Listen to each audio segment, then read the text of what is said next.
So divergence of the beam inversely related to transducer diameter and the frequency. Okay. Divergence of the beam is directly related to the wavelength, right? This thing just the opposite. Just the opposite. We're talking about focal depth inversely related to the wavelength, right? It was inversely related to the wavelength, but it's directly related to transducer diameter and the frequency. Or if you just always know our relationships, then you would know, of course, divergence is directly related to wavelength because it's inversely related to frequency. And we know that those two, wavelength and frequency, are are inversely related already. Okay? That's why I say you can never forget your relationships. They're so important. They're so important. It's complicated. A little complicated. I'm sure I feel like you guys are understanding. If you go back and look at those old chapters now, you'll understand them a lot more now than you did when we first went through. Yeah. Right? You understand them a lot more now than you did when we first went through. Right? But you always have to know those relationships to each other. Miss Cecile said she was going to make us a chart with all the relationships. We're waiting, Miss Cecile. We're waiting. Well, my people are waiting. No, I'm just playing. I'm going to help her out on that, guys. I'm going to help her make this chart so you got to know the relationships between up to what we learned so far. I don't know, Pat. I'm gonna tell you straight up, I don't know.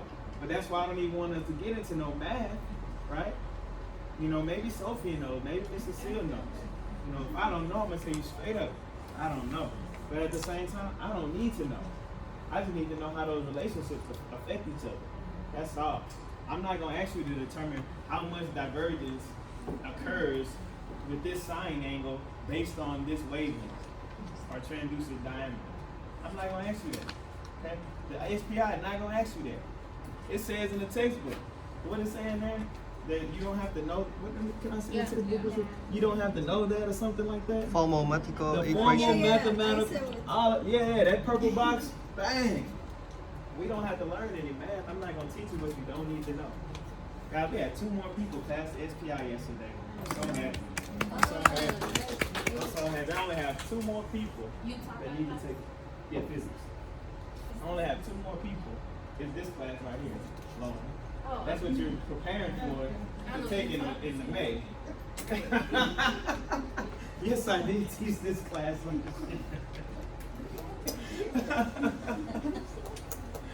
All right, guys. So, yes, ma'am.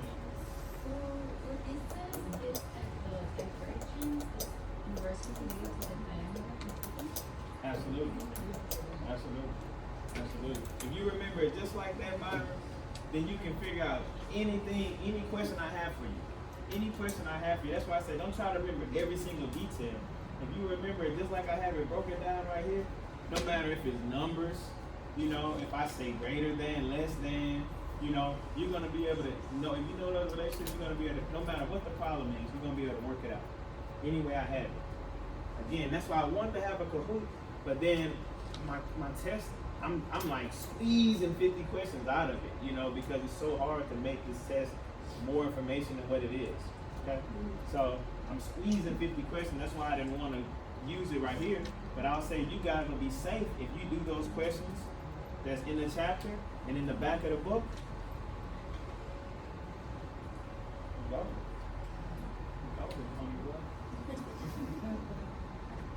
Y'all remember that movie, The Outsider, or that book, The Outsiders? Nobody read The Outsiders? Okay. What y'all were doing in elementary school?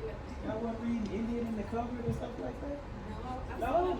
I'm done with y'all. I don't know what y'all was doing. That was a book. Blasphemy. Guys, question number 1, guys. Again, you always have to remember, take out the information that's not needed, okay? Take out the information that's not needed, all right? So, a pair of 6 megahertz probes are identical except for the active element diameter, okay?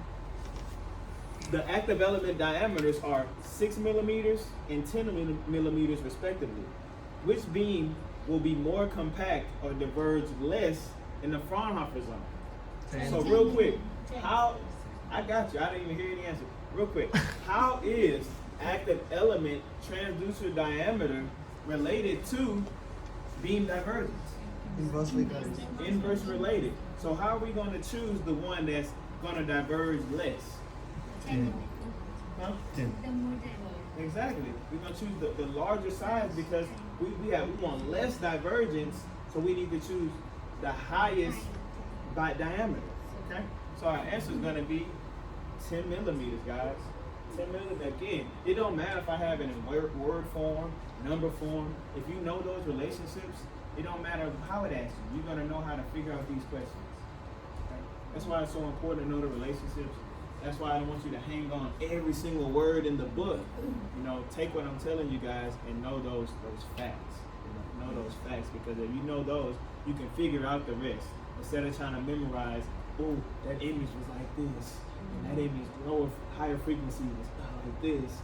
And you know, it just gets to, you get into the minutia, but if you understand the points of it, easy work. Easy work. Alright guys. A pair of 9 millimeter diameter probes are identical except for the frequencies, which are 3 megahertz and 6 megahertz respectively.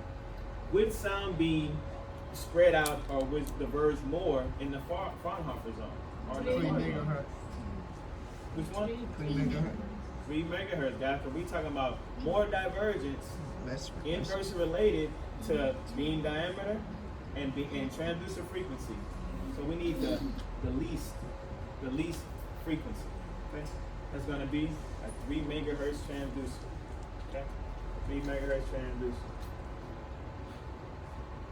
Transducer frequency and beam divergence are inversely related. Absolutely. Absolutely, guys. Beam divergence, transducer frequency, inversely related. Alright? Active element diameter and beam divergence are inversely related. True. Indeed they are, guys. Indeed they are true. There we go. Indeed they are true. What about transducer diameter? No. How about this? The spread of the beam and wavelength are directly related. Yes. That's true, right? That's true, right? Because we know that, and mind you, I see how I use a different term on y'all. Even though beam divergence also means the spread of the beam, right? The spread of the beam and wavelength are directly related. Yes, they are. Okay? Whether you want to remember our math problem right here, divergence and wavelength, you want to go that route, that's cool with me. But you already know that the frequency and beam divergence are inversely related. So of course the wavelength is going to be directly related. Yes, indeed, it is. Yes, indeed, it is. We have this piece exactly the opposite of this piece. There you go. Yes. Yes. So if we know this piece, Man, listen, how many times I said this today? How many times I said, if you know this, you're going to figure out anything you want to figure out related to beam divergence and focal depth, near zone length, focal length. Okay? If you know that, those simple relationships, you'll be able to figure it out without even having to think about, man, what those pictures look like. You know, understand that concept. Absolutely, guys. So, that comes to the end of focal depth and beam divergence, how it relates to transducer frequency and transducer diameter. Okay? Any questions on those? Any questions, guys? Please ask away. Questions? Yes, ma'am.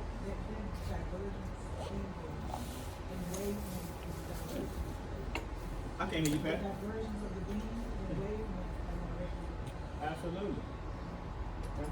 Just like focal depth and wavelength are inversely related. Focal depth and wavelength are inversely related. everything here, you mean the focus, you mean focus diameter. No, whether the focal depth, the distance from the transducer to the focus.